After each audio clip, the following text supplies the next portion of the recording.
This is a walking tour of Glacial Park in McHenry County, Illinois.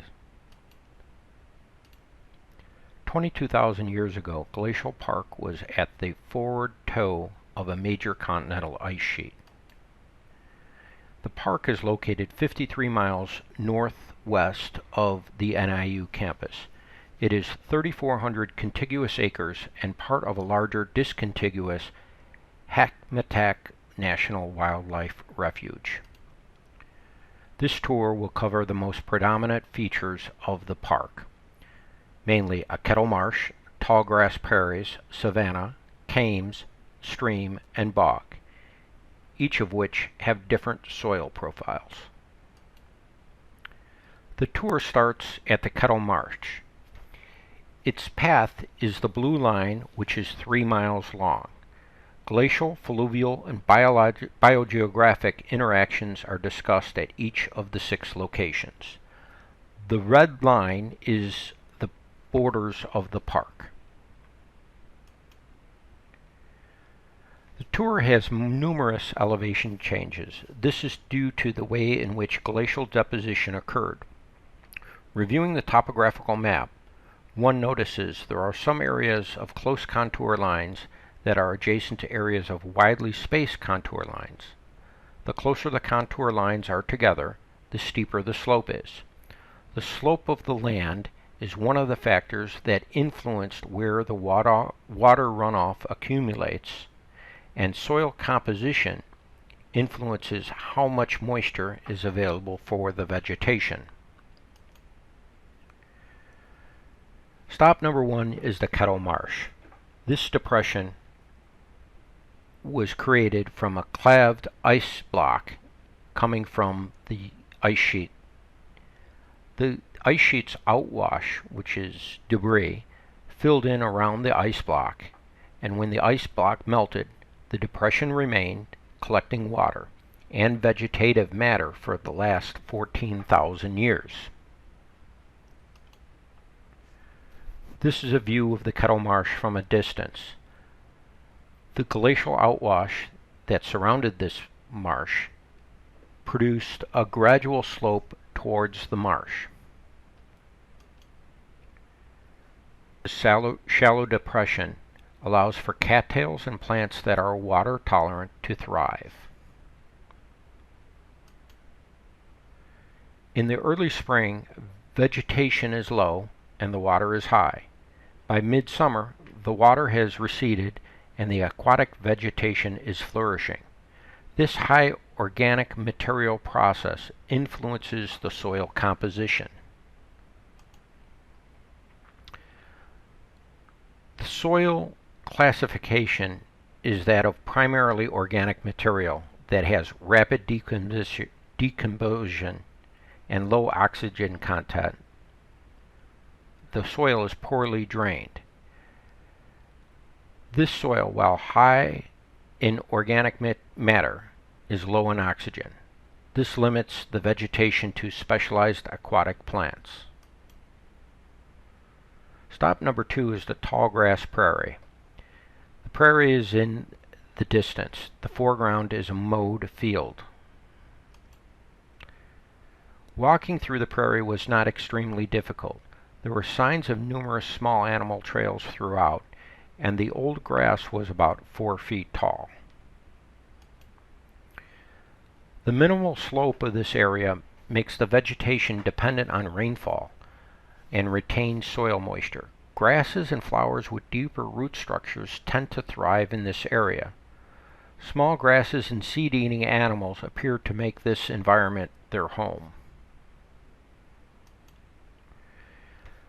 This soil is well developed and may have been a floodplain from the ice sheet. This parent material is loamy drifts over sandy gravelly deposits. Stop number 3 is savanna. Savannas are transitional areas between grasslands and forests. This portion of the savanna has greater slope than the prairie. You can see some, I think that's hickory in the background there. Old wildflower stalks are present. There are a considerable amount of wildflowers in the savanna which support pollinating insects and nectar-seeking birds. The soil classification of the savanna is aphysol, I can't pronounce that. It's a clay accumulations with aluminum and iron, enough moisture and warmth for 3 months of plant growth. Its geomorphology is kames, backslope, and outwash plains. The parent material for this area is loamy glacial fluvial deposits over sandy and gravelly glacial fluvial deposits. Stop number 4 is the glacial kame. In this area, the contour lines on the topo map are tight together. The surface soil appears to be much lighter.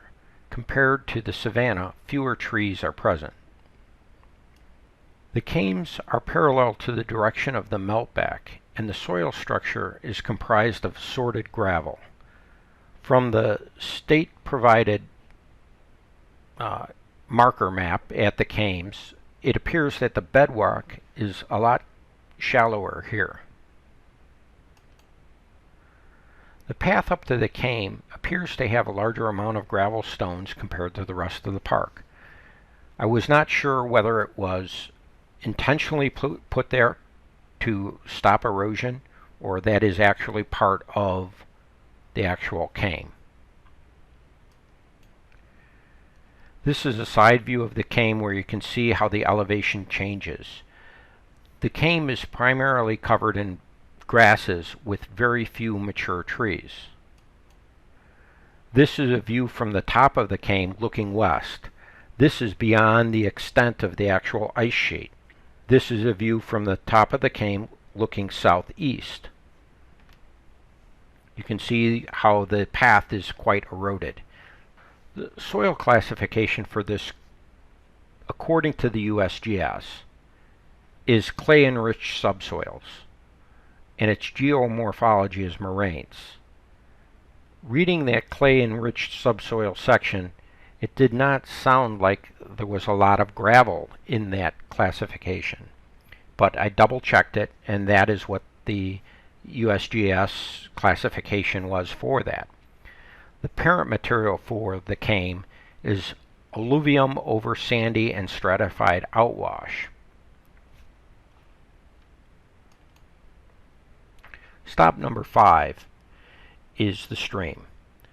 Here there's little or no elevation change along the stream as far as the eye can see. You can see that there's a point bar deposition on the inside of the stream, and there are numerous fish and birds present at the edge of the stream. Standing on the point bar, we can notice that the sediment appears to be quite sandy. The stream meanders with a shallow depth. Most of the erosional and depositional force is lateral. On the outside of the meander, there's undercutting of the bank. This is due to the increased velocity on the outside of the meander, which increases the erosion in this area. The soil classification, according to USGS, is soft, deep, dark, fertile soil formed in grasslands and some hardwood forest. The geomorphology is floodplains. The parent material is calcareous loamy alluvium, primarily calcium carbonate sandy loam that is stratified. Stop number 6 is the bog. Approaching the edge of this bog, the ground was spongy and many geese were nesting at the far bank shore on mounds of what appeared to be vegetation protruding from the water. None of the geese that we saw nesting were on the solid ground shoreside. The bog's predominant vegetation is spargum moss. I think the bog is appearing to provide some sort of protection from the park's predators. The soil classification for this bog is that it's consisting primarily of organic matter that has at least 16 or more inches of organic material in the top 31 inches. Its geomorphology is depressions or outwash plains. The bog's parent material is fast-growing plants that do not have much wood. The conclusion is the ice sheet outwash affected how water interacts with the soil's parent material, and this created distinct environments for vegetation and wildlife to prosper. Here are my references.